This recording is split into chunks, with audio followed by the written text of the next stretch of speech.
նույնը ունենք կոյուղիների հետ կապված, մենք ունենք այդ մաքրման կայանը, աերացիան, որի համար էլի վարկային միջոցներ են ներգրավել, կայանը կառուցվել է, որը պետքա ջուրը մաքրեր, կեղտաջրերը մաքրեր, այն պրիտոմ մեխանիկական, այն մեծ խոշոր օբյեկտները, որ, հա, իսկ ինքը գործում է հիմա։ Ինքը կանգնած է։ Ավելին, ասենք, ինքը կառուցվել է, պատրաստ է,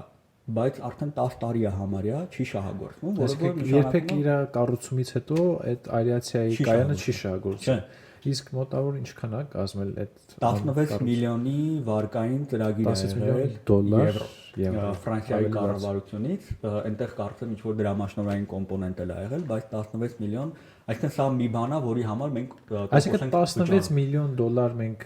նու թեկուզ դրամաշնորհների միջոցով գումար ա ներդրվել աղբի ինչ վերամշակման կայան թե չէ, այս կեղտաջրերի, մեր կոյուղիների, կեղտաջրերի մաքրման գնա մաքրման կայանա, բայց երբեք չի աշխատել, եթե